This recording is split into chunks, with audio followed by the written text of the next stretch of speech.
ਪਾਪੜ ਕਰਾਵੇ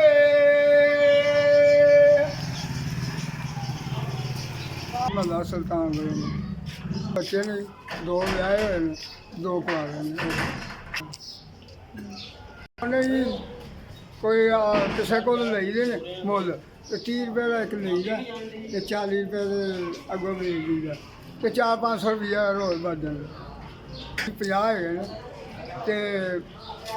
40 ਰੁਪਏ ਦਾ ਵੇਚਦਾ 30 ਰੁਪਏ ਦਾ ਲਿਆਉਣਾ ਤੇ ਉਸ 'ਚ 400-500 ਰੁਪਈਆ ਵੱਜ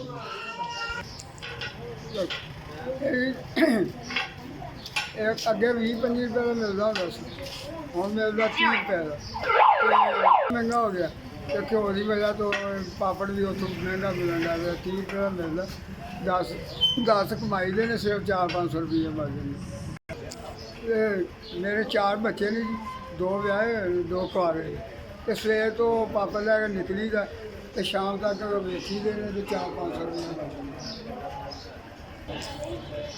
ਘਿਓ ਹੀ ਬਹੁਤ ਮਹਿੰਗਾ ਤੇ 400-500 ਰੁਪਈਆ ਕਮਾਈ ਦਾ ਤੇ ਉਹ ਮਸਾ ਘਿਓ ਹੀ ਉਹਦਾ ਘਰਾਂ ਦੇ ਖਰਚੇ ਬਹੁਤ ਮੁਸ਼ਕਿਲ ਹੋ ਗਿਆ ਹੋਇਆ ਕੰਮ ਕਿ ਅਸੀਂ ਘਰਾਂ ਦੇ ਖਰਚੇ ਹੋ ਰਹੇ ਪਰ 400-500 ਦਾ ਘਿਓ ਹੀ ਹੁੰਦਾ 400-500 ਕਮਾਈ ਦਾ ਤੇ 5-6 ਦੀਏ ਹਾਂਜੀ ਇਹ 4000 ਮਿਲਿਆ ਜੀ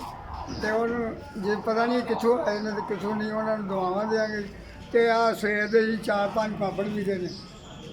ਵੇਖਦੇ ਹੀ ਨਹੀਂ ਹੈ ਗਰਮੀ ਦੀ ਵਜ੍ਹਾ ਤੋਂ ਨਾ ਬਸ ਮੁਸ਼ਕਿਲ ਬੜੀ ਹੋਈ ਆ ਮੈਨੂੰ 4000 ਮਿਲਿਆ ਜੀ ਮੈਂ ਬੜਾ ਖੁਸ਼ ਹੋਇਆ ਤੇ ਜਿਨ੍ਹਾਂ ਨੇ ਵੀ ਭੇਜਿਆ ਉਹਨਾਂ ਦਾ ਅੱਲਾ ਭਲਾ ਕਰੇ ਉਹਨਾਂ ਨੂੰ ਤੰਦਰੁਸਤੀ ਦੇ ਉਹਦੇ ਬੱਚਿਆਂ ਨੂੰ ਤੰਦਰੁਸਤੀ ਉਹਦਾ ਕਾਰੋਬਾਰ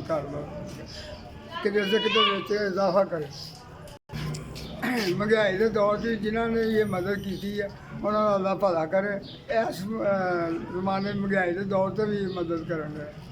ਇਸ ਕੰਮ ਦੇ ਉੱਤੇ ਜਿਹੜੇ ਵੀ ਲੱਗੇ ਨੇ ਅੱਲਾ ਉਹਨਾਂ ਦਾ ਭਲਾ ਕਰੇ ਸਲਾਮਤ ਰੱਖੇ ਉਹਨਾਂ ਦੀ ਜ਼ਿੰਦਗੀ ਅਤਾ ਕਰੇ ਅੱਲਾ ਤਾਲਾ ਐਸ ਤੁਹਾਡੀ ਬੜੀ ਮਿਹਰਬਾਨੀ ਇਹ ਮਦਦ ਮੈਨੂੰ ਪਹੁੰਚਾਈ ਹੈ ਤੁਸੀਂ